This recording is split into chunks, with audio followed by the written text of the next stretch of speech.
Slater. Meu Deus, era o Christian Slater. Que faz o outro...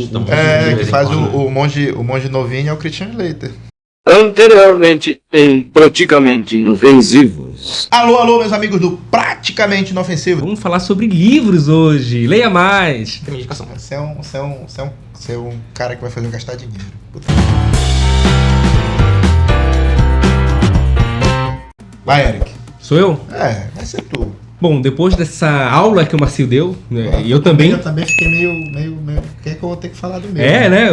A responsabilidade agora foi muito grande. Ele jogou a moral pra cima da gente. Galera, o livro que eu tô lendo também, diferente do Marci, que já leu há 3 anos, eu tô lendo esse livro agora, eu tô degustando ele como se degusta um bom vinho. Eu tô, toda noite, antes de dormir, eu leio um capítulo, eu paro, reflito sobre o que eu tô lendo. Desculpa pra quem tá enrolando pra ler. Não, quando vocês pegarem pra ler, vocês vão entender do que eu tô falando. É um livro denso, é um livro cheio de informação, é um livro difícil de se ler. Eu aconselharia ler ele perto, principalmente do Google Tradutor, que vocês vão precisar. Eu tô lendo O Nome da Rosa, do Umberto Eco.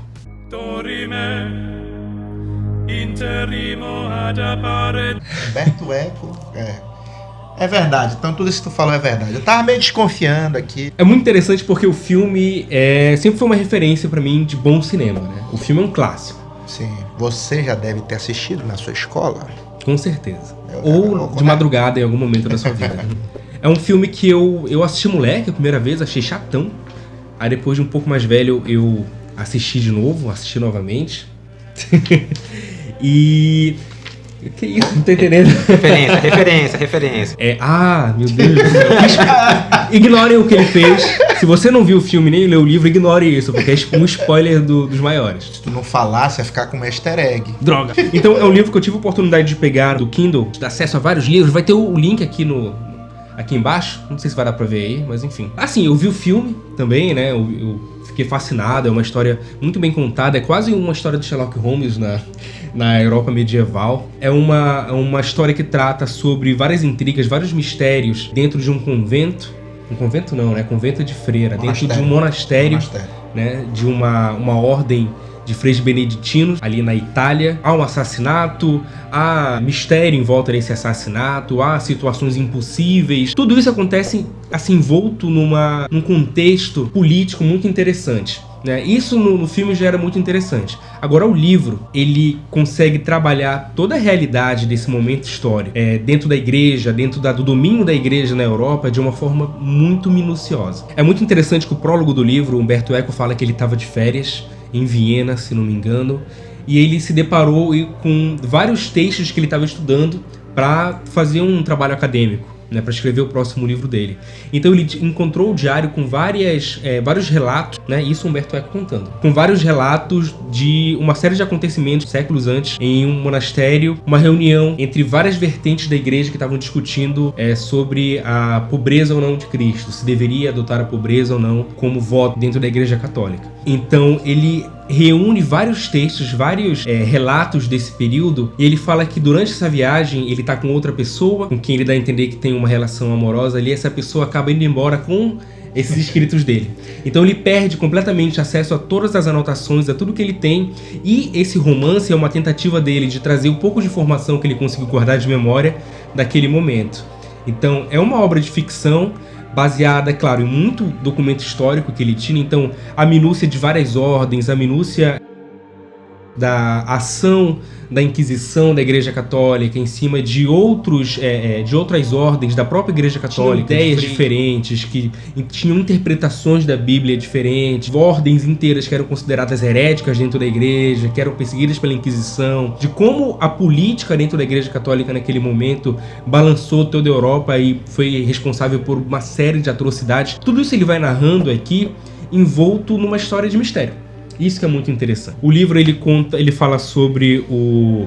É o famoso, ele te agarra pelo mistério, isso, mas ele vai te dando todas essas informações, né? Ele é narrado por um frei que à época dos acontecimentos ainda era um noviço, o Atso de Melk, que é um frei francês, se não me engano, que é pupilo de um monge, no filme interpretado pelo Sean Connery, ali já no finalzinho da época de galã dele, depois ele começa a interpretar só o filme em que ele é velho. O personagem que é interpretado pelo Sean Connery é um monge muito mais experiente, de quem esse Hábito de Mel que é pupilo, que se chama William de Baskerville. A gente acabou de olhar aqui na Wikipedia, eu esqueci de William de Baskerville, que é uma pessoa inteligentíssima, é um frei que, apesar de pertencer a uma ordem religiosa, é muito afeiçoado à ciência, às artes da ciência. Então é uma pessoa que estuda a lógica, estuda a geometria, estuda a botânica, estuda a química, enfim, é uma pessoa com conhecimentos muito amplos.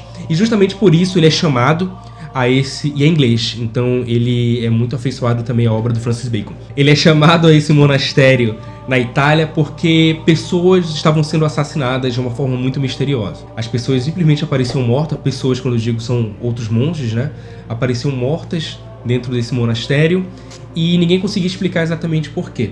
E isso acontece num momento muito inoportuno, porque o encontro entre a ordem representada pelo Papa, a parte da igreja representada pelo Papa, e outra parte da igreja católica que não está tão alinhada aos interesses do Vaticano e muito mais alinhada aos interesses do imperador, marcaram um encontro naquele local para poder debater sobre isso que eu tô falando, sobre essa voto ou não de pobreza, sobre a adoção ou não do voto de pobreza pela igreja católica. Então os ânimos já estavam muito aflorados por conta desse encontro, por conta desse debate. O fato de acontecerem assassinatos nesse local, ninguém sabia o porquê, faria com que esses freis perdessem completamente a autonomia do próprio monastério, o que faria com que o Papa tivesse que trazer a própria guarda, e isso ia, politicamente, teria repercussões ia ter muita onda. muito horríveis. Então, eles precisam resolver isso antes do debate. E é interessante porque ele narra, os capítulos de livros são todos separados nas horas de vigília do monastério. Então tem as primárias, as terças, a matina, enfim, ele vai separando todas as horas do dia com o horário de reza dos monges. Então tudo que a gente vai lendo é quase que contado em tempo real pra gente, como se a gente estivesse lendo um episódio de 24 horas. Por que o livro ele me dá uma experiência muito diferente do filme? O enredo é basicamente o mesmo, né?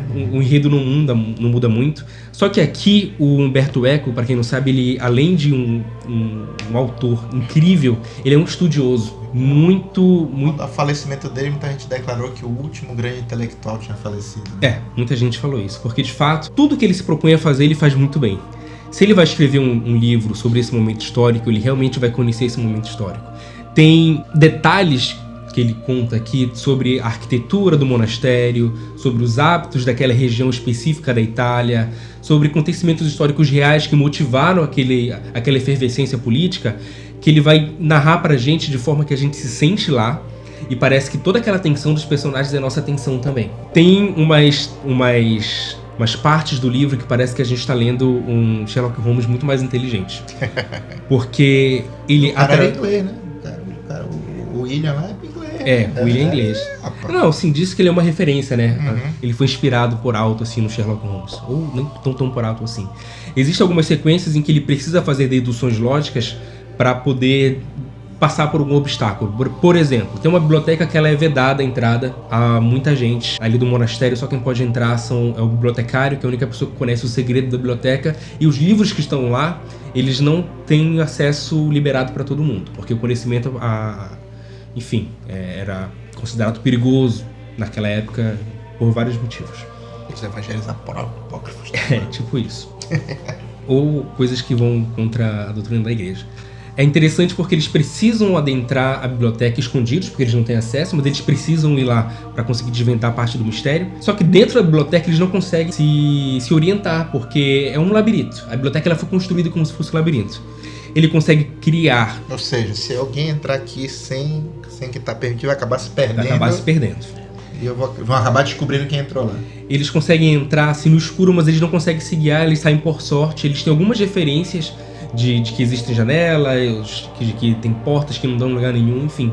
No outro dia seguinte ele sai, ele dá uma volta na torre da biblioteca, ele observa onde estão as janelas, ele observa onde estão as escadas, ele observa onde não tem janela, e a partir de E isso tudo ele narrando. Ele não diz assim, de alguma forma ele fez isso. Ele consegue explicar como, utilizando a lógica e a geometria, ele consegue traçar uma planta fiel, uma planta minuciosa de como o projeto da biblioteca foi construído. E assim ele consegue ter acesso à biblioteca como ninguém.